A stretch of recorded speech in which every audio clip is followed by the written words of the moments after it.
I'm going to invite two other people now who feature in the book a great deal. You know, if you look upon it as a blockbuster movie, there's always the wife, and there's always the doting elder brother.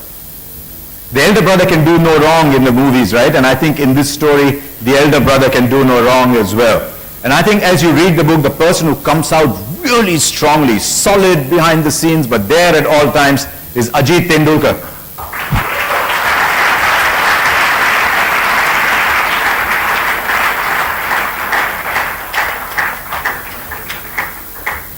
How many hours have both of you spent talking batting? Sachin, how many hours have the two of you spent talking batting? Well, even after my last innings, we spent talking about how I got out and those kind of things. But, over the years, we've discussed more and more, I would say. There were more and more things to talk about. And various pressures, like even Rahul mentioned, and all the guys, all three mentioned that playing at international level, you have a lot of pressure. You have people expecting something special from you. And for that, I needed strong support. And then support was Ajit. There was another support as well. She's wearing a little orange top when she first saw this 17-year-old. 17, huh? 17-year-old. Just imagine, what were you doing when you were 17? And she saw this guy, and this 17-year-old at an airport, and said, right, that's the man. Anjali?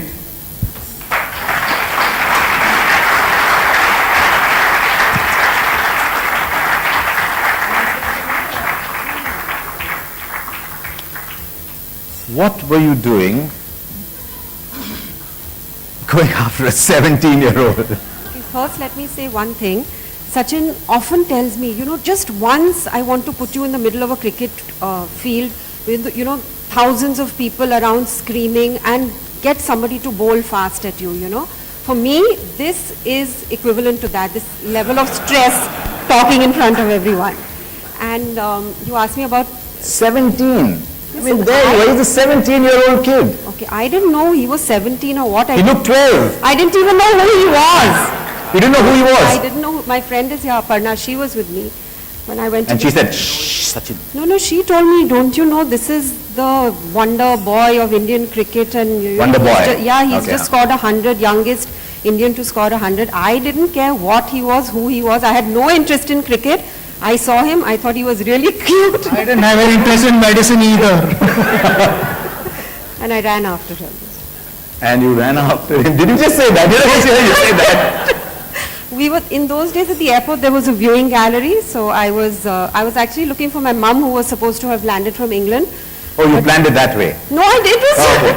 I just saw him and I told Aparna, who's this guy? He's so cute. And then I forgot about my mother. We ran down and I ran after him like screaming, Sachin, Sachin. Yeah, he's so cute. You forgot about your mother. She's sitting there. Did she forget about you?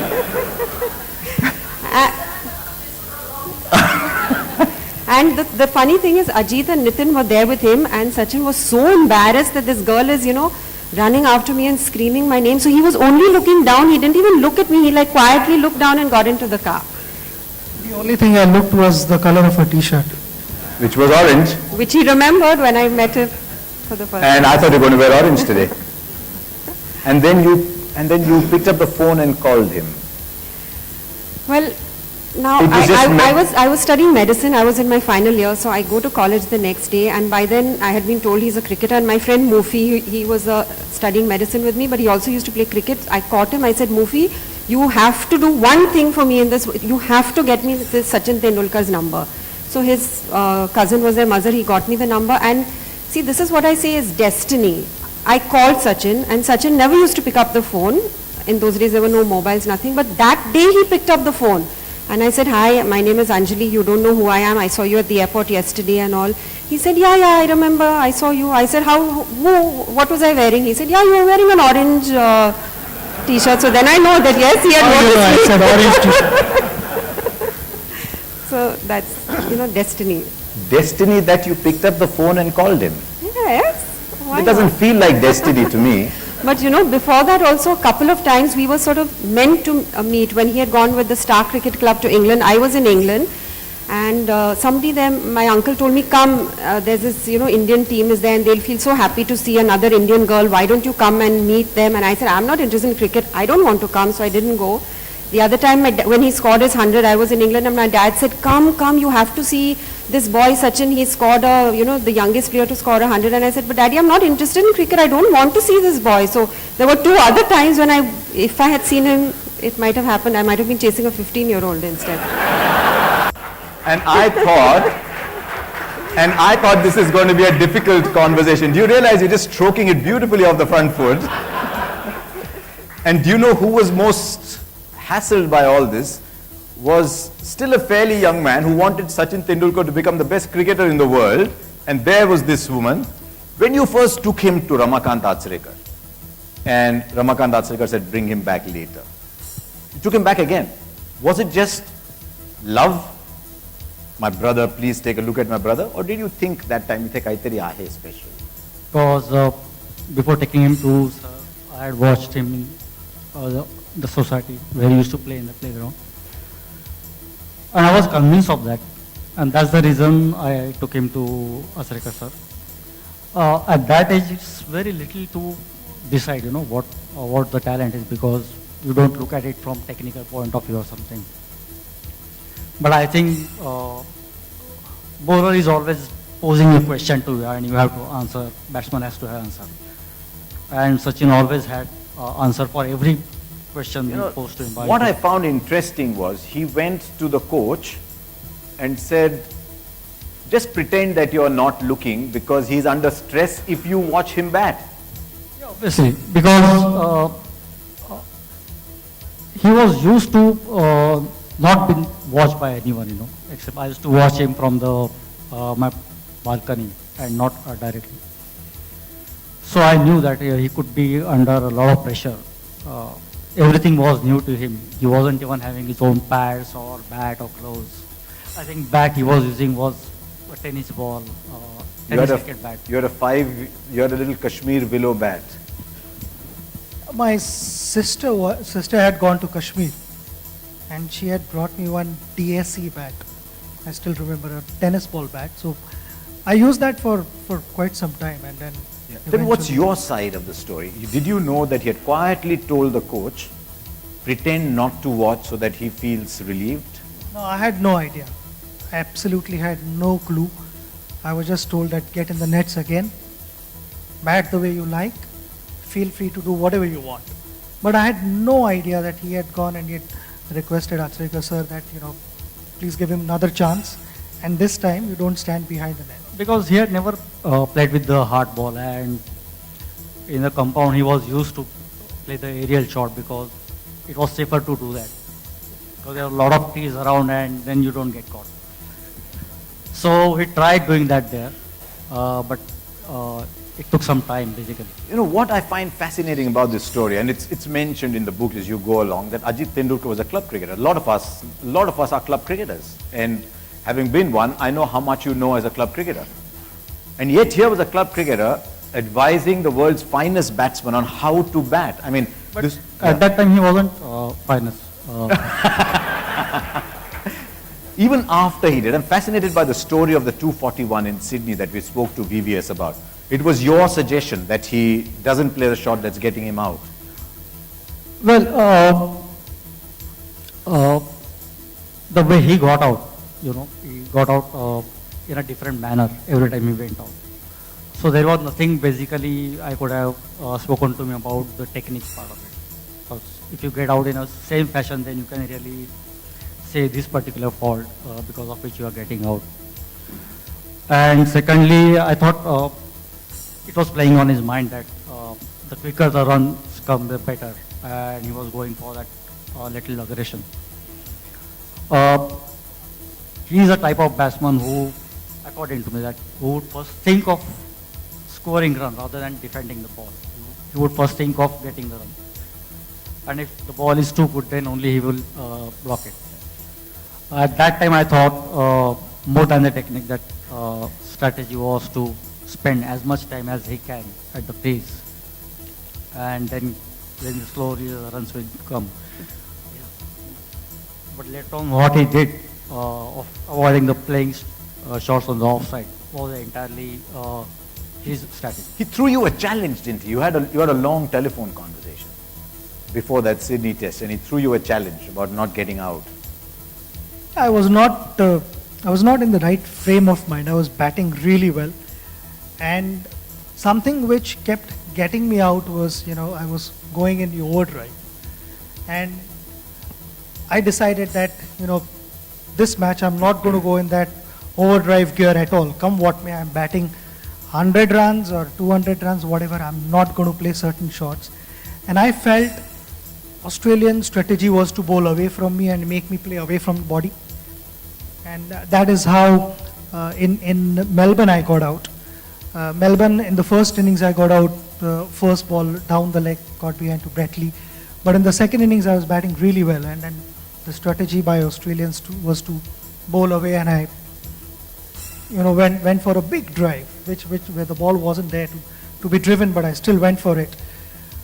So I sat back, I had a nice chat with John Wright. I spoke to him for quite some time over the phone. And one thing he told me was, the bowlers are not getting you out. There hasn't been a single good ball where you can say, okay, fine, you couldn't do much about it.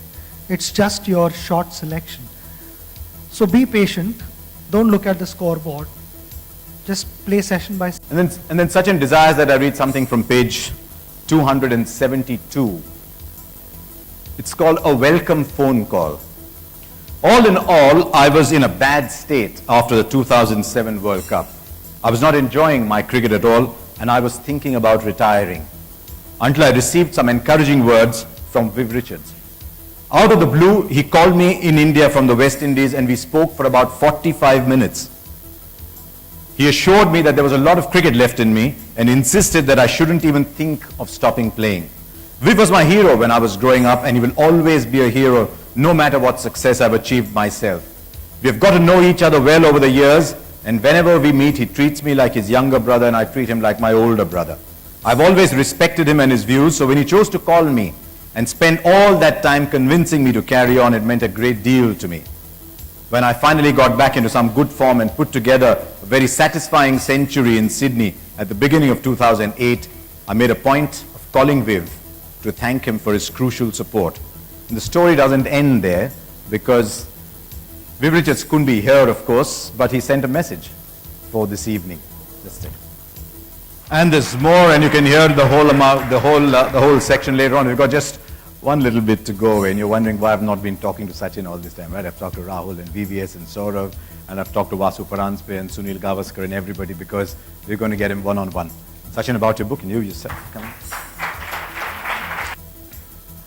You've met many journalists now over the years, and you've met many television people over the years, but not quite like that first journalist who came to your house? Yeah, I mean, you spoke about some girl coming to my house. It hadn't happened in 17 years. So when I was a bit worried, and I said, how do you come home? I said, you pretend to be a journalist, come home, we'll pretend that we are doing an interview, and in the interim I said, okay, I mean, she's come home for the first time, I can't just let her go like that.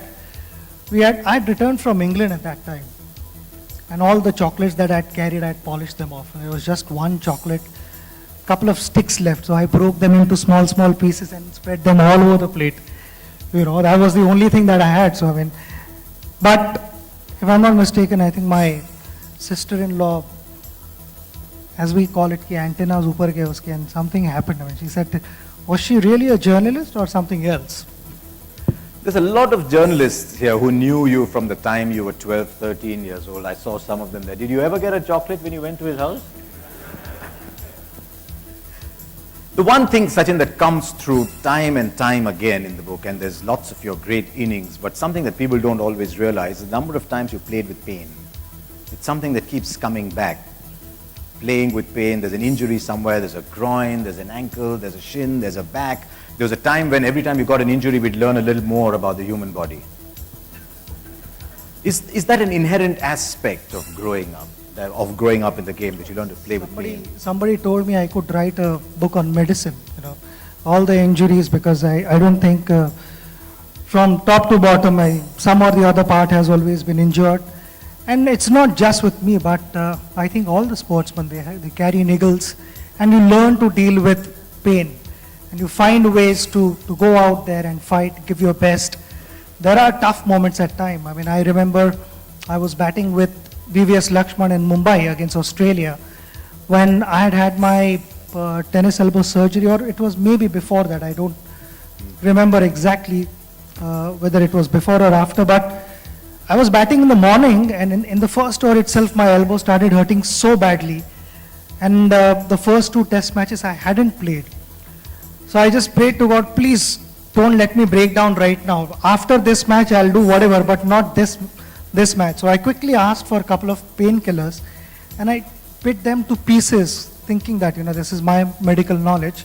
But thinking that, if I bit them, then my system would absorb the painkiller much faster, and I'd be pain-free or little less pain in my elbow. And then, those are the moments where you look back and you sort of, thank God for not letting me break down there, because after that I had to have a major surgery which kept me away for almost 4.5 months.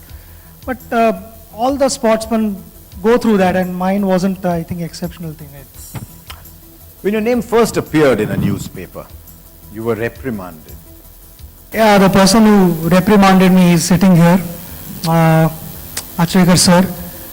I was playing my first inter-schools match, and I had scored 24 runs, and then I was told that, you score 30 runs, your name will appear in the newspaper. Would you like to see your name in the newspaper tomorrow morning? So this guy was filling up score sheets, and he said, best idea. From extras, we'll add 6 more runs in your total, which will make 30, and we'll deduct those 6 runs from extras, and we are not increasing the actual total. And I didn't know. I mean, I was hardly 11 or 12 when I said, okay, fine. If you think that is fine, then do it. So next morning, sir asked me, "Ki kai re kiti runs keles tu?" So I didn't know what to answer to him, and I said, sir, 24. My score sheet and all that, how does it say 30? So that's when I told him that, sir, this guy had asked me to do it, that's why I did that. He said, if you like to see your name in the newspaper, then you do it yourself. Don't get out on 24, continue batting. It was an important lesson for me, because after that, I figured out that, if I wanted something special to happen in life, one had to work hard for it. He didn't let you watch the Harris Shield final. You were not playing in that, you were playing the Guile Shield, and you went to watch it, and he said, no, you don't watch other people play, you practice and get other people to come to watch you to play. Yeah, invariably after my school hours, sir would ask me to play a practice match for his club, where I only went and batted in the second half at number 4 again. I wish cricket was like that without fielding, it worked really well. But I missed that match, and our senior team, Harris Shield, Shardashram team was playing finals at Wankhede Stadium, and I went there to support the team. So I supported the team the whole day, and after the game, actually the sir was right there in front of me. He hadn't seen me, but I said, it's rude not to go and wish him. So I went and I said, sir, namaste. So I said, you were supposed to play a match. Why didn't you go there? So I said, sir, I thought I would come and support our team. My school team is playing, senior team is playing. I should come and support. So I got reprimanded there, and then, sir, it was really upsetting. Because I was really upset. I said, I'm supporting my team, and why is sir so upset? So sir said, you should not be clapping for others. You should be out there in the middle, and the rest of the world should be clapping for you. So it was a big lesson learned again. With sir, so many lessons were learned in life. Each and every moment in life, you look back and you say that sir did this to me, and sir taught me all these things. So you always connect with all those things. As it turned out, a few people did end up clapping for you over your career, didn't they? There's some insights into batsmanship that I'm sure a lot of people here would be interested in. There's one particular thing, I think it's page 207 that caught my eye, where you talk about when you're confident you play the game from the non-strikers, you always play the game from the opposite end. and that when you're not feeling good, you play the game from your end. It's an interesting thought that, you explain that in the book, but I'd love people to hear it as well, that when you're confident, you're playing it from the non-strikers and you're playing it from the opposite end. That's what, being in that zone is. When your mind is at the striker's end and you're constantly thinking about your technique, your head balance and, your positioning, all those kind of things, 50% of the things are happening at the other end, which are more important. You are missing those things. And I felt when my mind was at the opposite end, where I was picking each and everything what the bowlers were trying to do, I felt the results were much better. And the results were not so great when my mind was stuck at the striker's end. And so is the case with any bowler, I feel. Your mind has to be at the opposite end and not worrying about your run-up or your no balls. So I felt that something which helped me throughout my career.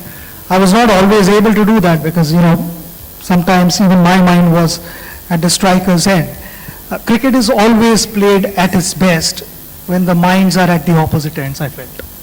Very interesting, because I'm not sure every one of us quite approach the game that way. You won't understand how other people think about the game, of course. The story goes on. I'm going to only ask you about two things that happened towards the end of your career. 2007, when you called Viv, you talk in your book about the effect of the headline, Tendulkar. I actually thought at that time, I looked at that headline and I said, wow, may it come up every day, because then you'll never stop playing. But it hurt you, Tendulkar.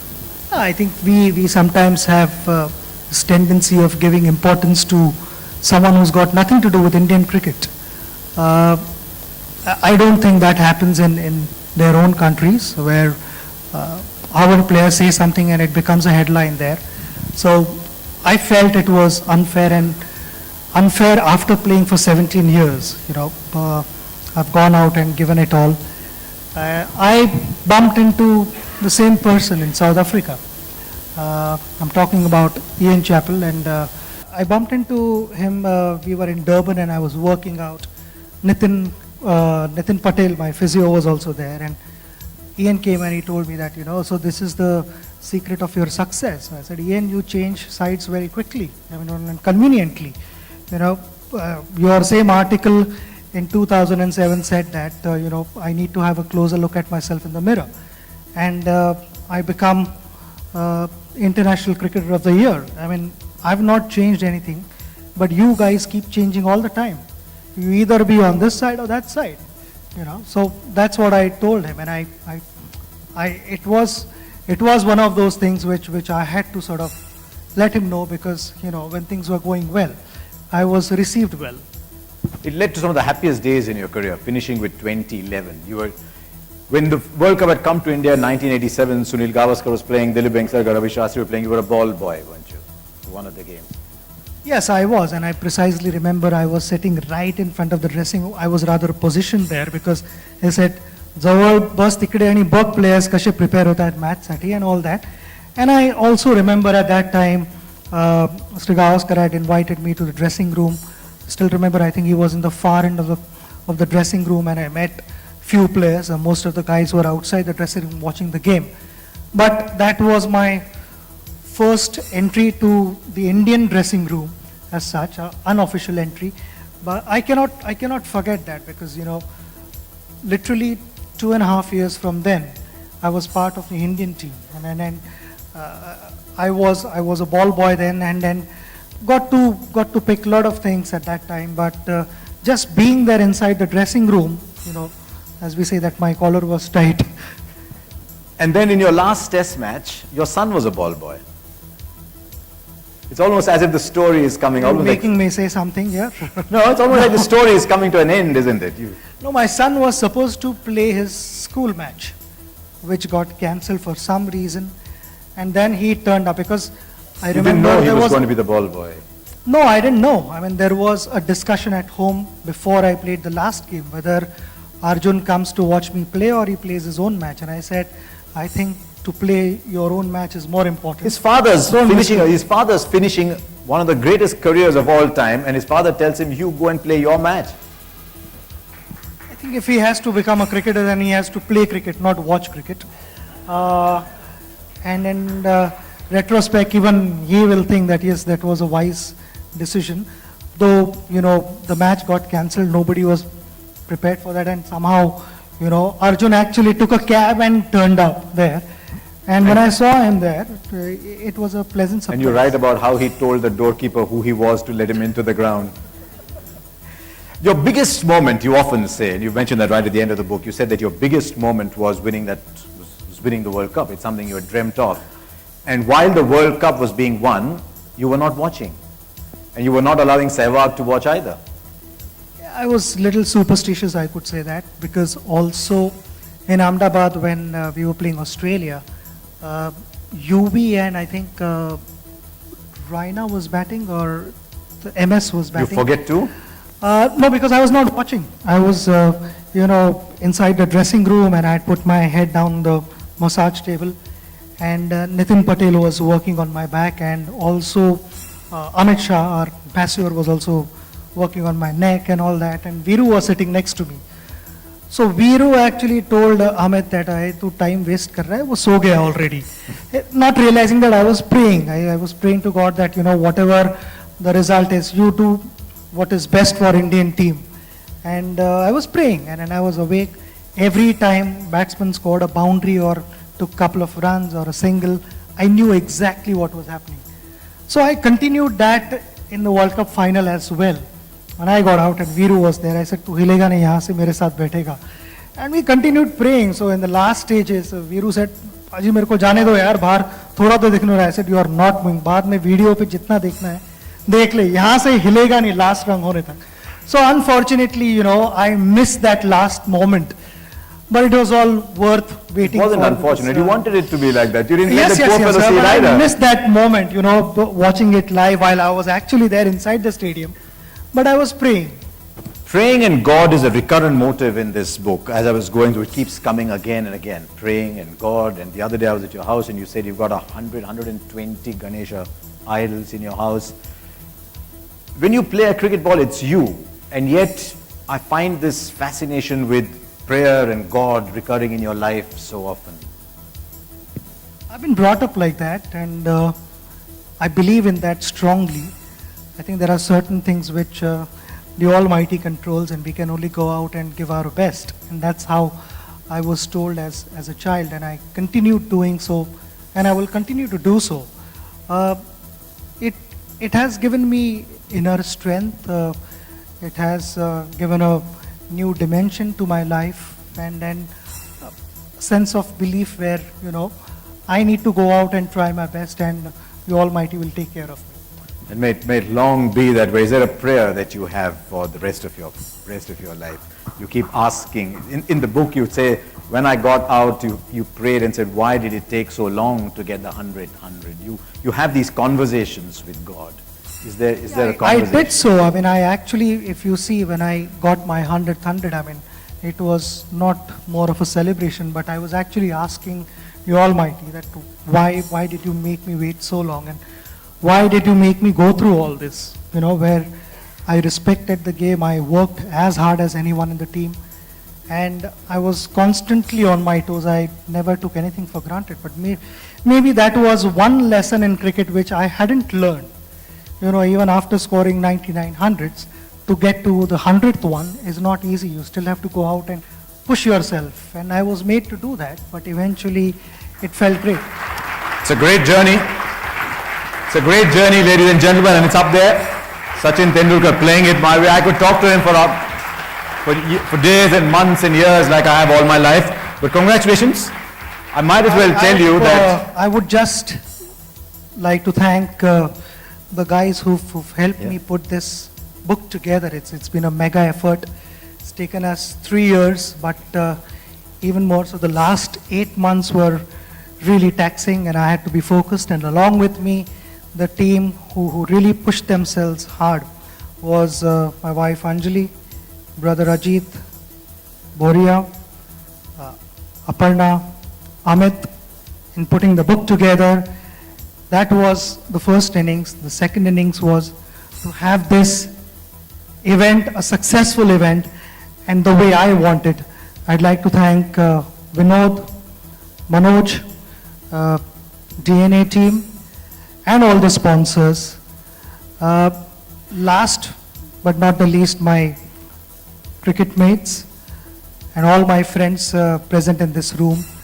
By you making it here this evening, I think the evening has become really, really special, and I've thoroughly enjoyed it. And thank you, my friend Harsha, for being here and doing a pleasure. Wonderful job. He is pretty good at thank you speeches, isn't he? I must make one final announcement, Sachin, because you stand for records in India and you keep breaking records. On pre-order, Playing It My Way is now the largest selling non-fiction pre-order book. And just needs a few more to be the largest outside of pre-order as well. You made 100 hundreds. So just added one more zero to for pre-order. that, the last record that you're talking about, I think for that, I think I'd like to congratulate Hachette India as well. I think they've been remarkable. Thomas, wave your hand at us. Where are you, Thomas? Wave your hand. Well done.